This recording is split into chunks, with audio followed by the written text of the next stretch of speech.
স্ত্রী যতই দুর্বল হোক স্বামীকে দেখিয়ে দেওয়ার একটা প্রবণতা, এক ধরনের মানসিকতা থাকে। হ্যাঁ, রিজিম চেঞ্জ আর বিপ্লব এক জিনিস না। এটি হচ্ছে জামাত ইসলামের রাজনৈতিক বোধশূন্যতার একটি বহিঃপ্রকাশ। তারা নানানভাবে সরকারকে চাপে রাখতে চায়। চাপে রাখবার একটি কারণ কি, ধরুন স্বামী স্ত্রী সংসার ভেঙে গেলে স্ত্রী যতই দুর্বল হোক স্বামীকে দেখিয়ে দেওয়ার একটা প্রবণতা, এক ধরনের মানসিকতা থাকে। এটি কিন্তু এক ধরনের মানসিকতা, এটি এক ধরনের ট্রমা। দীর্ঘদিন বিএনপির সাথে রাজপথে থেকে আন্দোলন সংগ্রাম করে দেখলো যে বিএনপি আর একাই সরকার গঠন করে ফেললো। এই যে না পাওয়ার বেদনা, এই না পাওয়ার বেদনায় তারা কখন কি বলে সকাল সন্ধ্যা, এটি আসলে তাদের মাথা ঠিক নেই। জামাতের অনেক নেতাদের, সবাই যে আবার মাথা নষ্ট, বিষয়টি এরকম না। তারা আরেকটি বিপ্লব, এটি হচ্ছে প্রতি বিপ্লবের স্বপ্ন দেখে। আসলে এখানে বিপ্লবই হয়নি। সুতরাং ধর্মীয় এই যে বিপ্লবের কথা বলে ধর্মীয় মৌলবাদকে উস্কে দেবার এক ধরনের মানসিকতা আমরা তাদের মধ্যে দেখছি। তারা কিন্তু মিলিট্যান্ট ফোর্স হিসেবে এক ধরনের হুমকি দিচ্ছে। 4 মাসের একটি সরকারকে ফেলে দেবার মতো বা দেশে বিপ্লব হওয়ার মতো এমন কোনো বাস্তবতা তো তৈরি হয়নি, এমন কোনো প্রতিবেশ তো তৈরি হয়নি। আর বিপ্লব করতে হলে বিপ্লব কিন্তু একটা সশস্ত্র জায়গা। বিপ্লব শব্দটি বললেই সে জায়গায় একটা অস্ত্র-শস্ত্র, একটা রক্তারক্তির বিষয় আসে। কারণ বিপ্লবের মাধ্যমে শুধুমাত্র শাসন যে চেঞ্জ হয় বা শাসক চেঞ্জ হয়, বিষয়টি এমন না। বিপ্লবের মাধ্যমে কিন্তু শাসনতন্ত্র, সিস্টেম, অনেক কিছুই চেঞ্জ হয়ে যায়।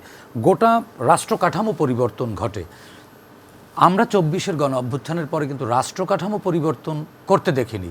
যারা বলছে যে রাষ্ট্র কাঠামো পরিবর্তন করতে হবে, তাহলে 8 আগস্ট 2024 তারা কেন একটি বিপ্লবী সরকার গঠন না করে একটি সাংবিধানিক লেজিটিমেসি নিয়ে, সাংবিধানিক লিগেসি নিয়ে তারা একটি সরকার গঠন করলো এবং তারা মেনে নিল?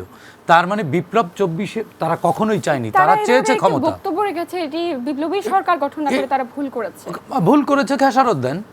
এখন হুমকি দিচ্ছেন। এখন কি দেশে বিপ্লব হবার মতো কোনো সাইন সিমটম দেখছেন আপনি? আমার তো মনে হয় না।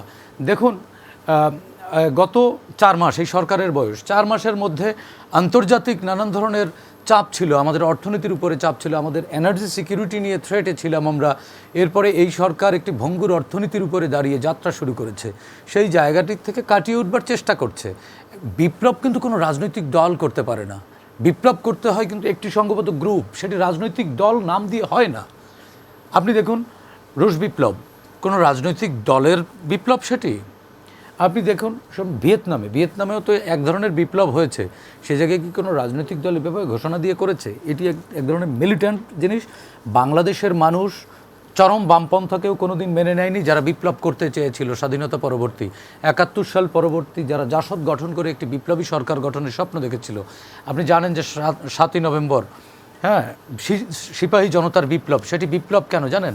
একটি রিজিমকে ফেলে দিয়ে আরেকটি নতুন শাসনতন্ত্র, একটি একদলীয় বাকশালতন্ত্রকে না বলে গণতন্ত্রে ফিরেছে, সেটি কিন্তু সিপাহী জনতা বিপ্লব একবার হয়েছে।